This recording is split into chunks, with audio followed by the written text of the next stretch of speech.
So before we even start, I need to make a few things clear, okay? This is purely my personal opinion. It is going to be emotional, it is going to be subjective. It is based on my preferences, my taste, and my experiences with various games. Do not take my opinion as a fact. Do not take my opinion as an attack on the game. I love Wuthering Waves, and I think it is very much obvious from all the videos I already did. This video is also full of spoilers for the 3.0 main story quest, so if you had not played it yet, I strongly recommend you to do that first and only then come back to this video. Okay. So take your tea or coffee and let us get started, because today we are going to talk about the 3.0 main story quest in Wuthering Waves. We're going to talk about what worked, what did not actually work, and why this introductory patch started so many discussions. To even start this conversation, I believe we need to acknowledge one thing, okay? So for the past months, Wuthering Waves has been almost nothing but praised, and for the valid reasons, okay? The game had a rough start, they acknowledged that rough start, they listened to the community, and they proved everyone wrong, working their asses off and showing what they're, actually capable of. We saw that with the 2.0 patch, with the new region, new characters, and the new great story quest. It all culminated in a huge win at the Game Awards with the Player Choice Awards at the end of the 2025. Wuthering Waves. And because of all of those factors, expectations for the next region, so the La Heroic, were massive. A new region is, always a big deal in the Gacha games, but for Wuthering Waves, it was supposed to be even bigger, better, more peak, because Rinascita set a very high standard. People started imagining how peak La Heroic was going to be, how amazing it would be, and why this chapter could potentially push not only the game, but the whole genre even farther. And I believe that is important, and those expectations, I believe, started to blow out of proportions at some point, and that also had an impact in itself on everything that happened after. I know that in almost every video people started by praising the La Heroic presentation and then immediately move onto the bad sides of the update, and I will do exactly the same, because we just have to universally agree on one thing, okay? The presentation was amazing, the camera angles, the world design, the cinematography of the cutscenes, all of that was genuinely great. But I also feel like not enough people are giving credit to the smaller things, Yes, we have those huge pure cinema moments that create hype, but a lot of very important narrative work was done by the details. The presentation itself did a massive amount of heavy lifting of the story and how people perceived it, and I believe that is actually one of the main reasons why so many players actually like the story. So the micro expressions, the camera movement, the framing, the way character models move and react, all of that worked together to guide us toward what the story wanted us to notice, to understand, and to feel. So for example, the introduction of Luke Herson. We barely spent any time with the guy. We saw him maybe twice, I believe, for a very limited amount of time, and yet the way he was portrayed immediately made people suspicious. Like, even before the second part of the story came out, players were already speculating that he might not be just a doctor, and that is interesting because he does not really say anything openly strange. The only thing that feels off is the way that he acts like he knows us. For the players, that is unsettling because Rover as a character seems completely oblivious to the idea that someone could already know who we are. That disconnect alone was enough to trigger a huge amount of speculations and make actually people going crazy about Luke Herson, but that is a completely different story. The next thing is actually the world design and how a lot of thought was clearly put in it. So the entire region is supposed to be an isolated wasteland that later becomes a habitable space due to the very specific event. I don't want to go too deep into the story details here, even though this is not a spoiler-free video, but what matters now is how Kuro approached this concept, okay? So instead of just,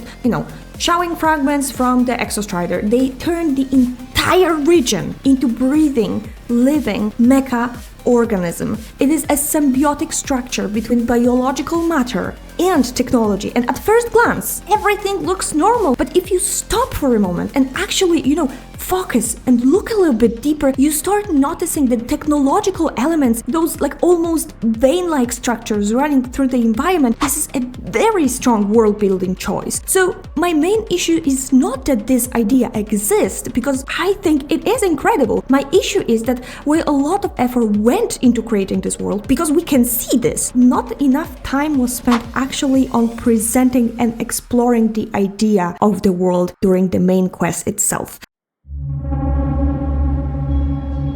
Okay, so this is the part where we have to actually go into the main quest itself, okay? And I mentioned it way before the whole conversation started, but for some time now, Kuro has been following a very specific pattern when it comes to writing the main story quest. There is a very heavy focus on the character who is currently on the banner, and the main quest is built around that character. I am not saying that these are straight up character story quests. That would be too big of a stretch, but the influence is very clearly there, okay? And the core problem, at least in my opinion, is that for the main story quest and for the world lore to truly work, you need a balance. Let me explain. You need a living, breathing world, and then you need characters who exist inside that world. Those two things have to support each other. Instead, what Kuro has been doing lately is focusing on emotionally strong and often kind of well-written characters, but placing them in a space where the world itself does not get enough room to breathe. It feels like the characters are hovering in the void that is called the world, rather than being grounded in it. I know this might sound a little like a stretch, but I'm trying to simplify it how it feels to me. I understand this is a gacha game, okay? I understand how difficult it is to balance selling a character, making them compelling enough to pull for it, and at the same time building a complex and believable world. But the reason why this problem hit so hard and stirred so many discussions as of late is because 3.0 was supposed to be an introductory patch. This was our entry point into completely new region. There was simply too much going on at once. The story tried to introduce compelling banner characters, explain the Exostrider, the Voidstorm, the university, the people living here, the faculty, the royal tribe, and at the same time make Rover naturally fit into all of it. And at some point it became a mess, okay? Not because the writing itself was like terrible completely. There was not enough space to let any of these elements properly settle. I am also not a biggest fan of the decision to split the main quest into two parts. And listen, when you create such a large gap between, you have to somehow maintain the same level of hype and narrative cohesion. That is incredibly hard to do. It worked in Septimont, but here both parts follow a very similar structure. We start with a problem, move through it while learning about the world, and end up with a big epic fight. And on paper it works.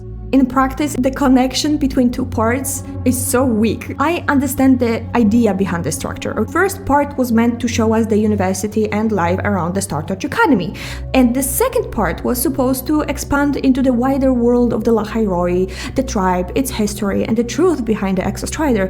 But when you combine this with an already heavy focus on the banner characters, both the world building and the character writing actually is suffering. And that is so frustrating because there are generally great ideas here. From the beginning up until the cassette burning moment, I was so hyped. Whole concept of the Threnodian erasing the entire existence of the person by wiping their frequencies is fascinating. The idea behind the Startouch Academy creating a system to preserve the person by burning up the cassette is so strong. The Exostrider fragments forming an entire ecosystem is so interesting. The problem is that the story only lightly touches on these ideas instead of fully committing to them. And to be clear, my issue is not that Rover is important. Wuthering Waves made it very, very clear from the start of the game what kind of protagonist Rover was going to be. Titles like Arbiter or Godkiller already told us that this story would revolve around Rover. The problem is not Rover being a central plot device. The problem is that aside from Rover, the only person who truly exists in the narrative at any given time is the current banner character who is interacting only with Rover. This is why the comparison between Rinascita and Lahairoi hurt so much, because in Rinascita, the characters felt present at the beginning. They had space. In 3.0, many characters barely exist beyond few minutes of screen time, and they are not interacting with the world around them. And for an introductory patch, that is a serious issue, because before I can believe in characters, I need to believe in the world they're living in, and their part in this world. This is where I want to start with the infamous Chisa situation, okay? Because I saw a lot of people trying to explain it away. That Chisa was not supposed to go with us, that she wanted to live her life, to catch up with things, and so on and so forth, and so on and so forth. And I'm sorry, but this is where I strongly disagree, okay? Blindly defending everything, even when something is clearly done badly, does more harm to that game than good. Giving credit where it is due is important, don't get me wrong, but so is being vocal when something simply does not work. Critique is not a hate, critique is not being against the game. Healthy critique is actually necessary for something to grow. And I also saw people arguing that Chisa's removal felt bad because 2.8 leaned into more anime, romantic type of story, and that removing her was some sort of a betrayal. My issue with Chisa is not about emotions and romance. The reason Chisa mattered is structural. Patch 2.8 was a transitional chapter, yes? Yeah, I think we can agree on that. And as a transitional chapter, it worked well. It was a moment to get us hyped for a new region, to give us hints, to show us where we are heading next. And Chisa functioned as an anchor in that transition. She was not just a likable character, but she was directly tied to Star Search Academy. She was a student. We learned about her past, her personality, and why she actually ended up in Helm City. The entire act was about resolving a calamity, not just to save the place itself, but also to help Chisa go back. And when we finally resolve it, we were giving very clear information that she is going with us. That made Chisa a natural bridge between the end of Rinascita and the beginning of La HOYOHILL. You know, the fact that we went through the portal around the same time but ended up in a different place is a non-issue for me, okay? This trope was used in a various of different media. Portals are unpredictable, people get separated. I'm not maybe the biggest fan of the idea that Chisa arrived so earlier than us, but that alone is not that big of a problem for me as well.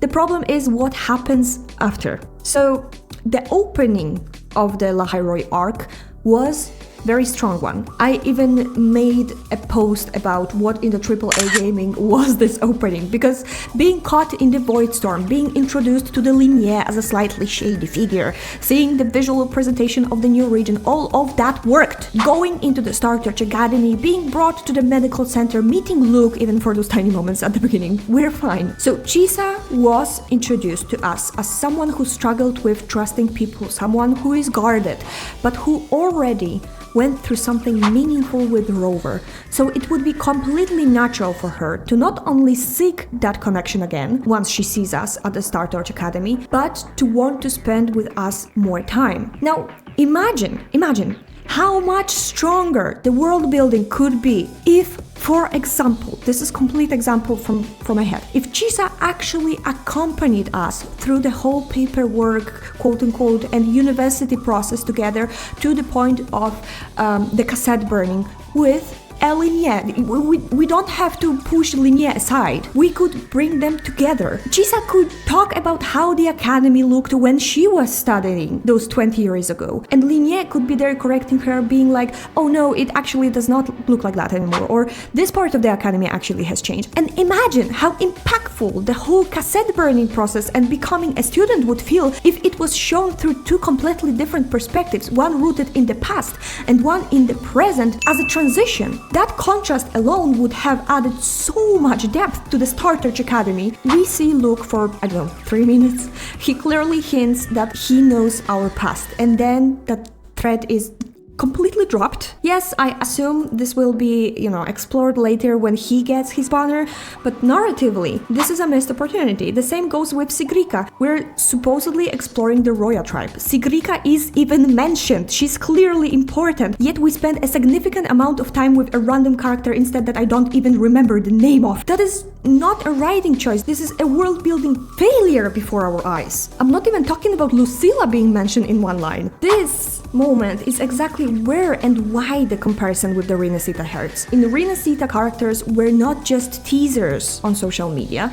they existed inside the story from the very beginning. Brand saved us during the sea voyage, Phoebe showed us around, Zani explained the Montelli family. We had a clear stakes early on, and by the time Cartithia appeared on her banner, she felt mysterious, important, and earned because we already had some major interactions with her. Now ask yourself and be honest with me in the comments. Without all those cinematics or external promotional materials that Kuro is adding to their socials, are you as hyped for the upcoming characters? You know what? I deliberately did not say anything about the first part earlier because I wanted to play both parts and then share all my thoughts. And there is a lot of good things in the patch. There really is. I'm not saying this only to glaze myself at the end. And I want to be very clear about one thing. I am a casual player, okay? I care about the world and about the characters feeling like they belong in the world, and I love Wuthering Waves. It is unique, it feels different, and it is absolutely deserving of all of the praise where the praise is due. But when something misses the mark, I think it is healthy to talk about it, okay? I do not believe Kuro did it on purpose. I think they found a formula that they have been using for quite some time, and I've been talking about this in my 2.6 review. We all know the game feels great mechanically, the boss fights are great, the designs of the environment is amazing. I really love the music, especially the direction they're going back with the boss music, like this similar to what we heard in Jinjo. There were, however, moments that genuinely broke my immersion, like, I don't know, Harry Potter type of the situation where students are dealing with a massive threats while the faculty does nothing. No? Only me?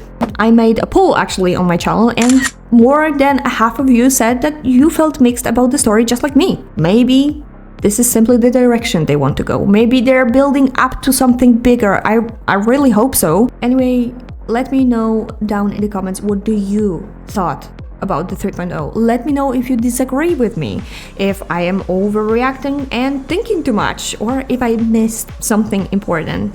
And as always, stay cozy, stay shiny. I love you so much, Starlight. Bye!